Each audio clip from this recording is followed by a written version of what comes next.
అబ్బాయి ఆ రేంజ్లో లాంచ్ చేయడం అన్నది చాలా గొప్ప విషయం కదా. అంటే ముందు నుంచి నేను లాంచ్ అలాగే చేద్దామని అనుకున్నాను. వినయ్ గారు నేను అనుకొని మనం చేస్తే ఆ రేంజ్లోనే చేయాలి. మామూలుగా ఆర్డినరీగా ఏదో చిన్న సినిమా చితక సినిమా చేస్తే ఈరోజు 10 ఏళ్ళకి కూడా అల్లుడు సీన్ గుర్తుందంటే ఆ లాంచింగు, ఆ గ్రాండ్నెస్ ప్లస్ ఏంటంటే సౌత్లో, నార్త్లో కానివ్వండి ముగ్గురు పేర్లు ఇప్పటికీ చెప్తాను. అది ఒక గ్రేట్ థింగ్గా నేను ఫీల్ అవుతాను.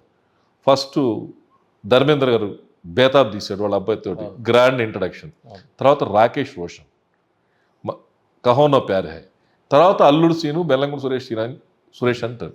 సో అది ఒక ప్రౌడ్లీ ఒక ఇండస్ట్రీలో మనం 25 ఏళ్ళ నుంచి ఉన్నామంటే ఏం సాధించామంటే ఒక ప్రౌడ్లీగా బాంబేలో కూడా గ్రేట్ సార్ మీరు ధర్మేంద్ర, రాకేష్ రోషన్, బెల్లంకొండ సురేష్ అంటున్నారు.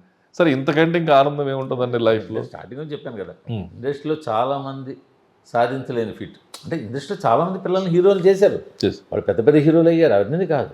బట్ ఇలాగా ఇంట్రడక్షన్, ఒక ఇంట్రడక్షన్ హీరోకి ఇంత రెవెన్యూ అనేది ఎవరికి రాలేదండి. అది ఓపెన్గా ఎలా మాట్లాడుకున్నా కూడా తప్పు లేదు.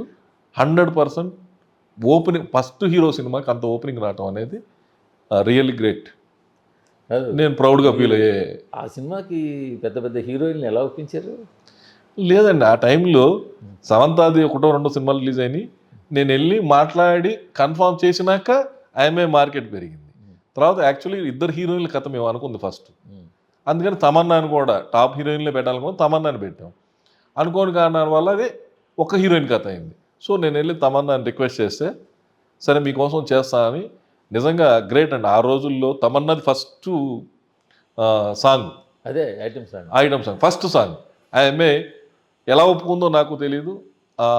ఒక గుడ్ విల్ కావచ్చు ఆ రోజున, మరి అడగంగానే ఒప్పుకొని సరేలేండి. ఈ రోజుల్లో అయితే కనీసం 2-3 కోట్ల రూపాయలు తీసుకుంటారు. ఇప్పుడు ఎంత 4 కోట్లు తీసుకుంటుంది. ఆ రోజుల్లో ఎంత ఇచ్చారు? ఆ రోజులు తక్కువే, ఒక 90 lakhs. కానీ ఆ రోజుల్లో సమంతకి ఆ సినిమాలో యాక్ట్ చేయడానికి రెమ్యునరేషన్ బదులు మీరు ఒక ఫామ్ హౌస్ ఇచ్చారు అని టాక్. ఫామ్ హౌస్ నేనే ఆ రోజున అమ్మాయి కొనుక్కుంటా అంటే నేను వేరే వాళ్ళకి అమ్మే బదులు ఆ అమ్మాయికి అమ్మాను. ఓకే, మంచి ఉంచుకుందామా? నాకు ఐడియా లేదు, నేను మళ్ళీ కలవలేదు. మంచి ఫామ్ హౌస్. అదేంటి అప్పుడు 1.5 crore, ఇప్పుడు అది 1250 గజాలు. 10 కోట్లు 15 కోట్లు ఉంటుంది ఇప్పుడు 2 లక్షలు ఉంది గజం అక్కడ. అబ్బా, అది మంచి సైట్. మంచి మీరేది అమ్మదలుచుకున్నారు అప్పుడు? ఏది ఆ ఫామ్ హౌస్? అండ్ నాకు ఆల్రెడీ 2 ఉన్నాయి, ఇది ఎక్స్ట్రా ఉంది. నేను ఎవరికైనా ఇద్దామనే కొన్నాను. సరే అమ్మాయి చూపించాను, నచ్చింది, కొనుక్కోను. సో హీరోయిన్కి రెమ్యునరేషన్ బదులు హౌస్ ఇచ్చి, రెమ్యునరేషన్ బదులు ఫామ్ హౌస్. భలే గప్పత్. అది అనుకోకుండా జరిగినాయి.